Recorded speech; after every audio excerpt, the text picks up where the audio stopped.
It was a sightseeing season on the island of Sodor. The Fat Controller's engines were working hard. Their station was crowded with people.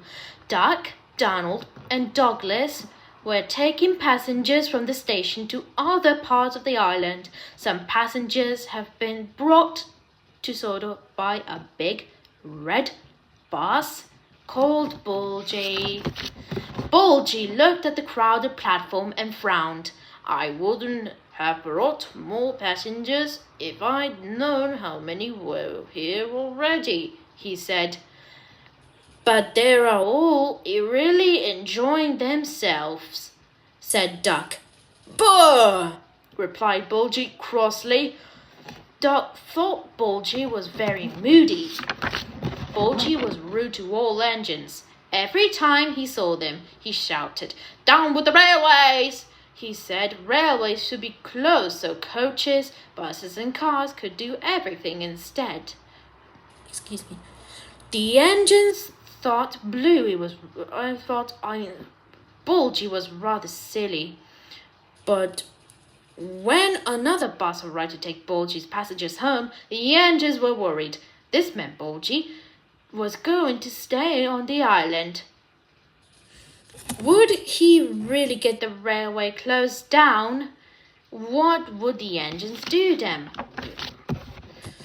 Bulgy told the passengers that he could get them to the big station faster than the engines could. That's rubbish, said Duck. It's much further by road. Yes, said Oliver, but Bulgy says he knows a shortcut. That evening, Duck was about to start his final journey of the day, but he only had a few passengers aboard. He waited for a few minutes, hoping more would turn up, but none did. Just then, Duck heard a loud toot-toot.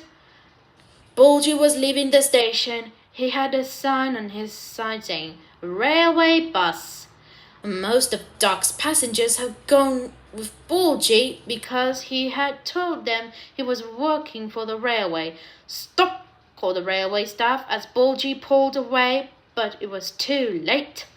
Yeah, boo, snubs, Bulgy said as he roared away with the passengers. Duck and his carriages, Alice and Mirabel, set off on their journey with the few passengers they had. Bulgy is a nasty old thief, said Alice to Mirabel. He's taken our people. Duck knew they had to stop Bulgy taking their passengers. If it carried on like this, the railway could be shut down. He wondered what they should do. But Bulgy was about to be stopped. His shortcut led down a narrow road with a low bridge. As he rushed under the bridge, there was a sudden screeching noise and he ground to a halt. He tried to move forward and he tried to move backwards, but it was no good. He was totally stuck.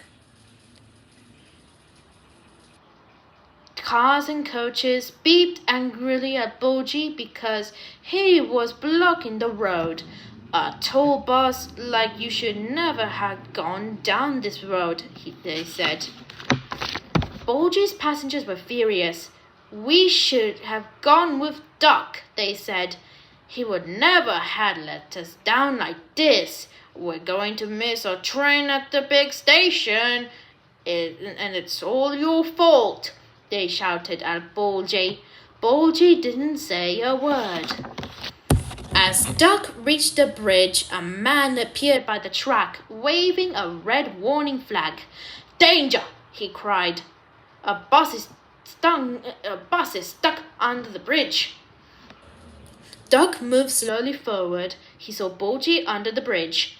So that is Bulgy's so-called shortcut. He laughed. Bulgy held his breath as Duck slowly moved over the bridge.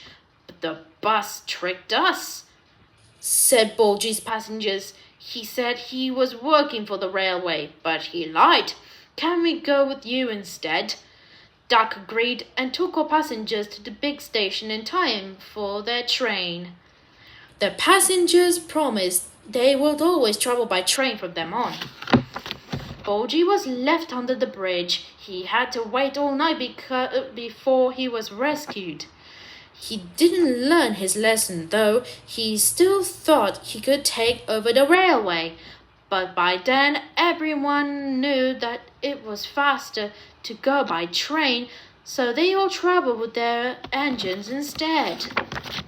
Bulgy decided to retire. He asked a farmer if he could live in his field and look after his hens. The farmer agreed. From that day on, Bulgy was much happier. The hens enjoyed hearing about his grand adventure on the bus route and how terrible engines were. They didn't know any better, and Bulgy felt proud because the hens produced more eggs than ever before.